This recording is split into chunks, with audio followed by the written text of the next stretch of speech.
হেঁটো না, তুমি তো আমার সাইডে আছো, বলো বলো না, তুমি তো আছো আছো আমার সাইডে। ওরা তোমার দিকে আছে? হ্যাঁ, ওদের দিকেই ছিল। এরা দুজনে মিলে মোহনাকে মাথায় করে নাচতো। হ্যাঁ। কি ডোনা, এখন চুপ করে আছো কেন? বলো, কথা বলো, speak out. Don't be silly Riddhi, আমরা যা করেছি এই বাড়ির কথা ভেবে করেছি। বাহ বাহ বাহ বাহ বাহ, এখন হয়ে গেল তুমি সবটাই নাকি করেছো বাড়ির কথা ভেবে। টোনা টোনা প্লিজ, অ্যাটলিস্ট এখন আমার সামনে দাঁড়িয়ে এই মুহূর্তে তো অন্তত সত্যি কথাটা বলো, মিথ্যা বলো না। না রিদ্ধি, ডোনা অ্যাকচুয়ালি ব্যাপারটা কি, তোমাদের আর সাফাই দিতে হবে না। একটা মেয়ে এসে বললো সে নাকি প্রেগনেন্ট, তা দাদা আমাদের বাড়িতে এসে থ্রেট দিয়ে গেল, আর তোমরা সেটা বিশ্বাস করে নিলে। হ্যাঁ, সেই জন্য তোমরা কি করলে? মোহনাকে এই বাড়িতে থাকতে দিলে, আর শুভকে বাড়ি থেকে যেতে দিলে। হ্যাঁ পুলক, এই ঘটনাটার জন্য একমাত্র আমি দায়ী, বিশ্বাস করো।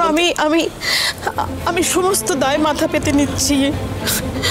আমি সত্যি কথা বলছি, আমি সেদিন শির দ্বারা সোজা রাখতে পারিনি। সেদিন যা সিচুয়েশন হয়েছিল না, তুমি তো ছিলে না, তুমি নিজের চোখে দেখোনি কিভাবে ওর দাদা ঝড়ের মতো ওকে আমাদের বাড়িতে দিয়ে এলো, নিয়ে এসে বললো ও নাকি সুইসাইড করতে গিয়েছিল, বললো ওর পেটে আদির সন্তান, আর আদিও সবার সামনে সেটা মেনে নিল। আমি সত্যি কথা বলছি, আমার পায়ের তলা থেকে মাটি সরে গিয়েছিল। আমি ভাবতে পারিনি একটা মেয়ে যাকে বিশ্বাস করেছিলাম সে প্রেগনেন্সি নিয়ে এরকম মিথ্যে নাটক করতে পারে, নিজে একজন ডাক্তার হয়ে এরকম ছেলে খেলা করতে পারে আমাদের সঙ্গে। আমি সত্যি ভাবতে পারিনি। রূপক, রিদ্ধি, তোরা কেন কিছু বললি না? একটা ছেলে এসে আমাদের বাড়িতে হুমকি দিয়ে, দাবড়ানি দিয়ে তার বোনকে আমাদের ফ্যামিলির ঘাড়ে চাপিয়ে দিয়ে গেল। হ্যাঁ, তোরা সেটা মেনে নিতে। সে বলে গেল যে আদি নাকি এই বাচ্চাটার বাবা।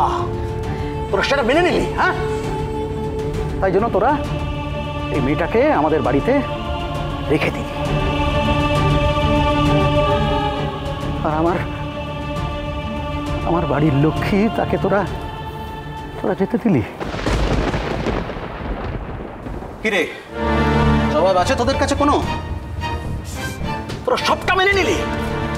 স্পাইনলেস কাওয়ার্ড, কোনো প্রতিবাদ করলি না তোরা? অদ্ভুত।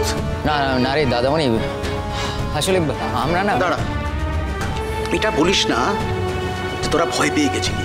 রিদ্ধি বল, তোরা সবাই ভয় পেয়ে গেছিলি?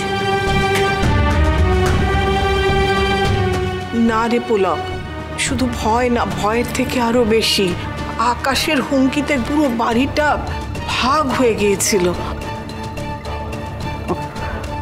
আকাশ আকাশ আকাশ আকাশ।